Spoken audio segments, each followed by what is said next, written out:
third fight on our May 16th card, headlined by Alistair Overeem and Walt Harris. In this fight, of course, in the women's flyweight division. I say, of course, and it might, get you off guard a little bit because Courtney Casey's fought predominantly in the UFC at 115 pounds. She's fought 125ers before. She fought Pearl Gonzalez outside of the UFC for a belt in her second pro fight. Now she's 8-7, which, you might consider to be a salty record, but it's an opportunity, especially in a division that might not be as packed as women's strawweight, which is one of the most packed divisions in MMA right now. She's taking on Mara Romero Borella, who on the opposite side, 12-7 with 2 no contests, and she's had some decent fights in the UFC. It just makes for an interesting clash of styles because Courtney Casey, primarily striker, Romero Borella getting it down on the ground. What do you make of this one? So they're both kind of well-rounded everywhere, but no, you are right.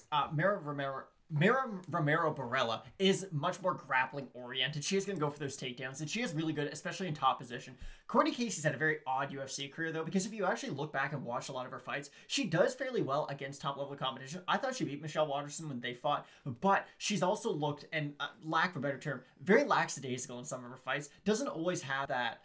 It's one of those things where she'll be down 2 rounds or she'll lose the first round and she's just kind of okay with it. And it's a very odd thing for a fighter to have, but she's kind of fighting a carbon copy of herself, just up a weight class. And whenever 2 fighters do pretty much the same thing, you always have to side with the larger of the 2. I think Romero Borella is going to have the advantage, especially on the ground. I think she's going to be able to get the fight to the ground too, because we see this a lot. Someone will have a jiu-jitsu advantage, but they don't have the wrestling advantage, so they never really get to go to their strengths in the first place. I do think she'll be able to take Courtney Casey down, at least at some point during this fight. The real question is, how much will she be able to, A, advance into position to get into, full mount, get the back, something like that, to be able to at least win rounds? Because I don't think either woman's going to get a finish in this fight. I think Mara Romero Borella is going to win. I think she'll probably win by unanimous decision. And I mean, in terms of the odds, Courtney Casey favored in her move up to flyweight, -150 favorite. Mara Romero Borella coming in as a +130 underdog. If you look over in Tapology of 160 votes, 78% of the fans are picking Casey. So everybody pretty much favoring Courtney Casey. And in the stand-up, I definitely give her the edge there.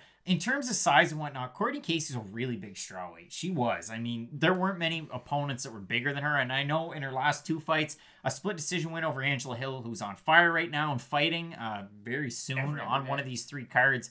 And then in her last fight, she lost to Cynthia Calvillo, who's since moved up to flyweight. So taking on Mara Romero Borella, I'm going to favor Courtney Casey in this one. But like you said, if, wrestling advantage, jiu-jitsu advantage, typically you're going to side with that fighter who has those advantages in Borella. But I think Courtney Casey's going to be able to keep the fight standing. You're going with the Italian. I'm going to go with the US's own former soccer player, Courtney Casey. You're going to want to keep it locked in with Fight Night Picks. We've got a lot of predictions, 3 cards in 8 days.